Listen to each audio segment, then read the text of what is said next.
Welcome everybody to Extreme Off-Road Silly Builds, and today we're dealing with the 2000 Plymouth Prowler. Now this has a 1010 horsepower, 847 pounds-feet of torque from a 7-litre twin turbocharged V8 engine, and the car itself weighs 2,645 pounds. It's got off-road tyres, all-wheel drive and off-road suspension, and it can do 0 to 60 in 3.044 seconds, 0 to 105.737 seconds, going on to a top speed of 214 miles an hour.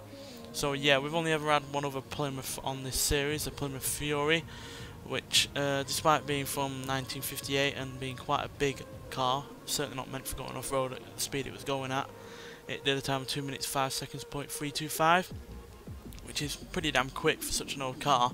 It's easily one of the quickest older cars that we've had on this series. So yeah, whether or not this car can do as well as that or even better, I'm not sure, because it's quite a different car, to be honest. It's lighter, it's newer, and it's you know, more of a hot rod than anything. So yeah, it's going to be interesting to see what it can do, but let's yeah, see what it can do anyway.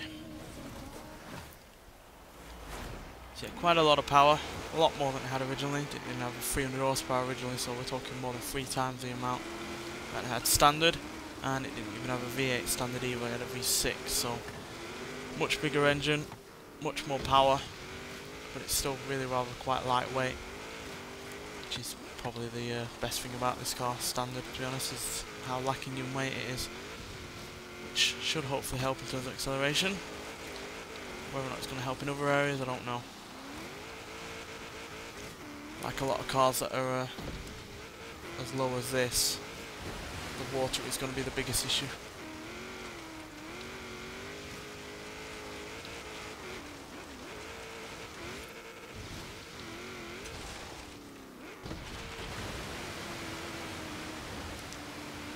Really struggling.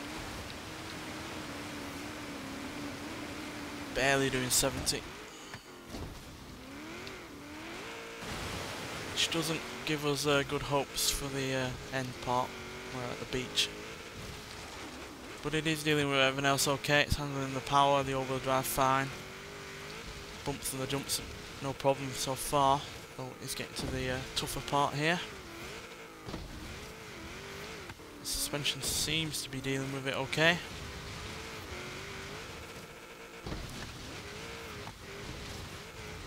Yeah, that's pretty smooth.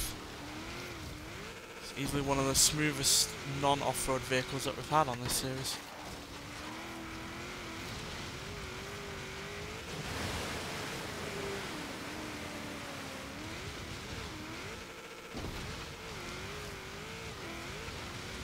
Plenty of speed and acceleration as well, which is helpful.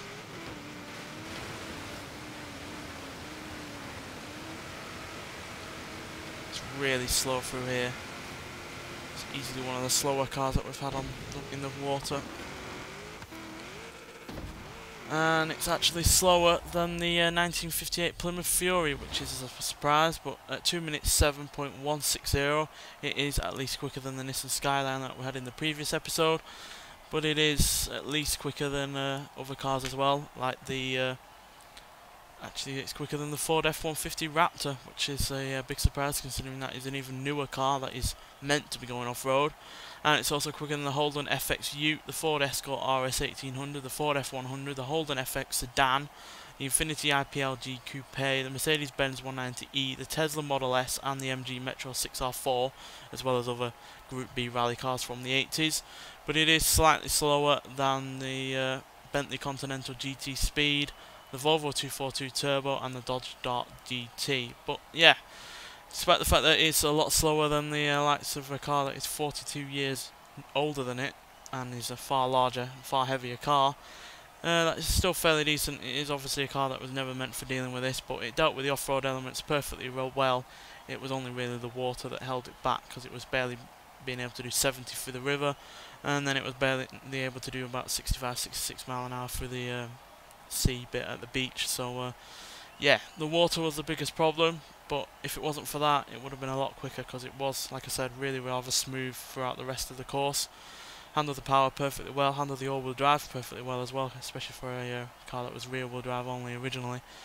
And yeah, pretty much perfect besides the water, quite frankly. So yeah, once again, the water, you know, limits a car's success, but that's just the way it goes sometimes. Some cars have their positives in some areas and negatives in others, and the negative with this one was a bit too much, but still hardly the slowest that we've had, and the fact it's quicker than some 80s Group B rally cars is testament to how quick it actually was. Anyway, thanks for watching, and I'll see you in the next one. Bye.